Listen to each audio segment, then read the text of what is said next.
안녕하세요. 오늘 XRP에 관련된 이야기를 하려고 마이크를 켰습니다. 지금 비단 XRP뿐만이 아니죠. 여기 이제 기사 제목을 보면 극단적 공포라고 표현을 했습니다. 2.2달러가 붕괴를 했고, 그 다음에 기관뿐만 아니라 개인도 모두 이탈하는 조짐을 보이고 있다라고 하고 있고요. 또 아래를 보면은 뭐 XRP만이 아니죠. 말씀드린 것처럼 비트코인이나 이더리움들도 모두 추락하고 있다. 그러면서 지금 이제 기관 자금이 총 32억 달러가 탈출을 했다. 32억 달러면 얼마입니까? 대략 40조가 넘는 거죠. 기관 자금이 탈출하고 있다니까 개인만 탈출하는 게 아니다 라고 얘기를 하는 거죠. 글쎄요, 이런 거죠. 그러니까 폭풍이 내려치고 있는데, 폭풍이 왔는데 폭풍이 왜 일어났냐고 울상을 지을 필요는 없는 거죠. 그죠? 그건 하나의 자연의 법칙이고 자연 현상이기 때문에 좋고 나쁨의 문제가 아니라 그냥 좀 수렴을 해야 됩니다. 수렴을 해야 되고, 또 하나는 투자 경험이 있는 분들은 이런 경우 꽤 몇 번 겪었잖아요. 또 하나는 물론 기간의 차이는 있지만 답은 뻔하고, 이것이 어떤 식으로 또 해결이 되는지 좀 답이 뻔한 부분이 있지 않겠습니까? 그러면 이래요. 어떤 분들은 시즌이 끝났고 더 이상은 이제 없는 거다라고 하는데요.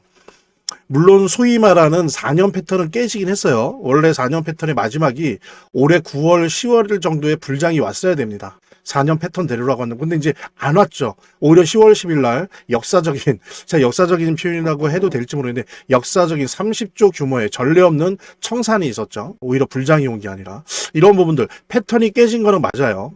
근데 이제 중요한 거는 뭐냐면 말이죠. 패턴이 깨졌다. 고로 시즌이 종료됐다. 그래서 앞으로 계속 하락장이 올 것이다. 이게 맞냐 이거예요. 왜? 이게 맞으려면은 보십시오. 2022년 이후부터 지금 만 3년 동안 계속 허리띠를 졸라매 왔어요. 미국이. 근데 여러분 중국이나 일본은 계속 눈치를 보면서 계속 글로벌 램프를 증가시켜 왔어요. 그래서 예를 들면 중국이 지금 시중에 전 세계 뿌린 자금이 한 42조 정도 된다면 미국은 22조밖에 안 돼요. 이게 원래 거꾸로 됐어야죠. 그러니까 중국이 한 2배 정도가 됐어야 되는데 요 정도일 정도로 미국은 허리띠를 졸라매 왔습니다. 만 3년 동안, 횟수로 4년 동안. 그럼 이제 풀 때가 된 거예요. 그죠? 그리고 내년에 선거가 11월에 있습니다. 안 풀까요? 게다가 미국의 경기가 그렇게 좋질 않아요. 필요합니다. M7인 AI주의 어떤 이런 거품 때문에 미국 경기가 별로 좋지 않다라고 하는 것이 어느 정도 가려져 있지만 실제로 M7이나 AI 테마주 제외하고는 주식시장도 별로 안 좋아요. 왜? 경기가 안 좋기 때문이죠. 그렇기 때문에 지금 유동성 공급이 필요합니다. 이걸 안 하고 그냥 망해간다? 그건 있을 수가 없는 일이죠. 그렇기 때문에 시즌 종료가 아니라는 거예요. 그런 거를 다 해봤다. 유동성을 풍부하게 공급을 해서 거품도 생겼고 거품이 꺼졌다. 그런다라고 한다면 시즌이 끝난 거죠. 왜? 공급할 유동성에 순서가 없으니까, 이미 끝났으니까. 몇 년을 또 기다려야 되니까. 근데 몇 년을 기다려서 이제 유동성 공급이 시작되거든요. 여러분 보십시오. 12월 1일 날 QT가 끝나요. QE가 시작이 돼요. 그 다음에 샷다운 때문에 묶여있던 재무부 TJ 지갑 1.2조 달러 들여서 빵빵한 지갑에서 이제 유동성이 나옵니다. 그리고 이제 금리 문제는 있어요. 금리 문제는 원래 90% 정도 되다가 지금은 이제 50% 하락하긴 했지만 저는 이거는 이제 연준의 이중 플레이라고 보는데 이거 갖고 지금 논쟁하고 싶진 않아요. 어쨌든 이게 아니더라도 실제로 이건 하나의 시그널이고 실제로 돈이 이제 풀릴 스타트를 하고 있어요. 그죠? 유동성 고갈이 해결될 수 있다는 거죠.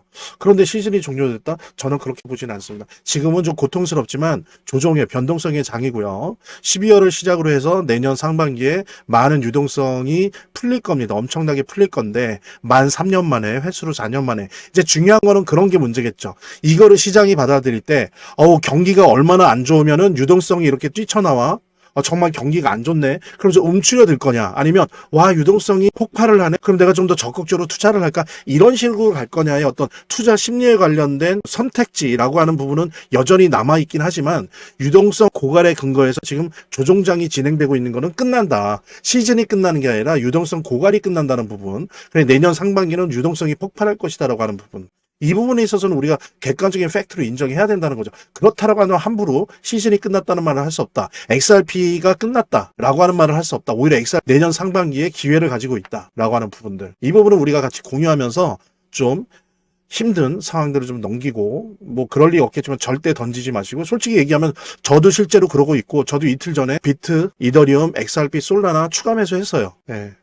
제가 그렇게 하고 있기 때문에 만약에 빚내라고 하는 거 아닙니다. 레버리지 활용하는 게 아니고 현금상에 일정한 여유가 있다면 지금 현재 시장의 가격은 XRP 포함해서 우리 라지캡 알트코인들 포함해서 비트코인 다 가격이 매력적입니다. 관련해서 우리 XRP 재단 이런 재단 이야기 하도록 하겠습니다. 차트를 제대로 보는 것도 중요하고 또 거시경제 상황들을 보는 것도 중요하고 매우 중요하지만 결국에는 사실은 이 모든 거를 무시하더라도 재단이 어떻게 하느냐가 사실은 이 암호화폐의 성패를 좌우하는 가장 큰 요소라고 하는 거를 우리가 모두 다 느낄 수 있는 거거든요. 그래서 제가 좀 과장을 하면 오히려 암호화폐를 통해서 돈을 제대로 버는 사람들은 물론 차트도 보고 거시경제도 보고 하지만 가장 1차적으로 핵심적으로 보는 게 그 암호화폐를 발행한 제작하고 있는 공급하고 있는 재단의 정책과 재단의 상황들을 보거든요. 재단의 어떤 정책들만 봐도 우리들은 이 암호화폐 투자를 통해서 막대한 수익을 얻을 수가 있는 겁니다. 특히 그중에서 우리가 많이 보려고 노력하는 것들은 락업에 관련된 것들이에요. 그리고 락업의 해제에 관련된 것들이에요. 재단이 얼마나 우리가 암호화폐 투자를 함에 있어서 중요한 요소인지를 깨닫고 그 다음에 특히 만약에 우리가 암호화폐를 투자함에 있어서 재단에 무엇을 봐야 되는지 함께 공유하는 그런 시간을 짤막하게 좀 갖도록 하겠습니다. 그래서 제가 여러분들이 최대한 쉽게 이해할 수 있도록 일단 락업 해제에 대해서 먼저 설명을 좀 드려볼 건데요. 이제 락업 해제라고 하는 거는 투자자 보호 차원에서 초기 투자자들이 일정 기간 동안 매도할 수 없도록 물량을 잠가두는데 이거를 풀어주어서 자유롭게 매도할 수 있게 해주는 걸 의미합니다. 그래서 통상적으로는 락업 해제 이후에는 대규모 물량이 시장에 풀리기 때문에 강력한 매도 압력으로 작용해서 가격이 급락하는 모습을 보여주게 되는 거죠. 그런데 우리가 이제 주목해야 될 점은 락업 해제 직전의 모습입니다. 락업 해제 후에는 대부분 급락이 오거든요. 그렇지만 그 전에는 대부분 가격의 급등이 연출되기 때문이죠. 왜냐하면 이제 세력들이 대량 매도를 하기 위해서는 가격이 올라가야지만 수익을 보고 매도할 수 있기 때문인데요. 충격적인 건 이걸 위해서 재단이나 프로젝트 측도 가격을 인위적으로 끌어올린다는 거죠. 실제로 리플이죠. 리플의 CEO 갈링하우스 같은 경우에는 이 락업 해제 전에 가격을 뻥튀기 시키기 위한 그 시세 조작을 한 적이 있었고 이게 발각이 된 적이 있습니다. 물론 본인은 이에 대해서 극구 부인을 했지만 모든 정황을 볼 때 사실은 이미 알 사람은 다 알고 있는 거죠. 그러니까 이런 일을 하는 이유는 초기 투자자들 때문이에요. 이 초기 투자자들에게 수익을 줘야지 어떤 보상 개념의 수익을 줘야 추가적인 투자 유치를 할 수 있는 거죠. 그 초기 투자자들 뿐만이 아니라 그 외에 2차, 3차 투자자들을 모집하기 위해서는 이런 초기에 부풀리기, 뻥튀기가 필요한 겁니다. 예.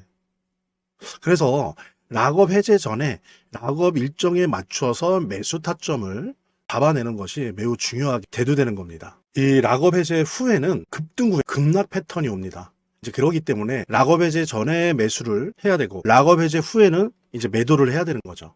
이래야지 이제 엄청난 수익이 가능해지는 건데요. 제가 특정 경로를 통해서 이 재단 측의 어떤 락업 해제 일정을 입수를 했거든요.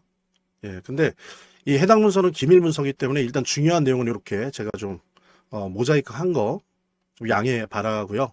그러니까 이 문서에는 이제 재단 측의 락업 일정부터 물량, 목표가까지 모든 것이 나와 있습니다. 그래서 해당 일정에 맞춰서 상반기, 하반기 이렇게 나뉘어져 있는데 해당 일정에 맞춰서 세력들은 가격을 끌어올리고 그 다음에 이제 매도를 하겠죠.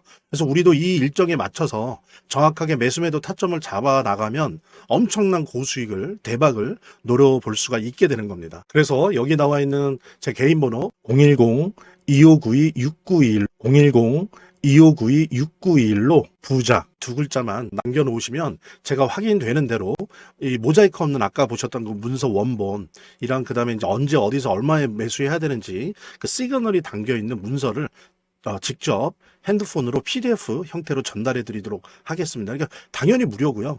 자, 오늘 영상은 이쯤에서 마무리하고요. 다음 시간에 더 좋은 영상으로 인사드리도록 하겠습니다. 감사합니다.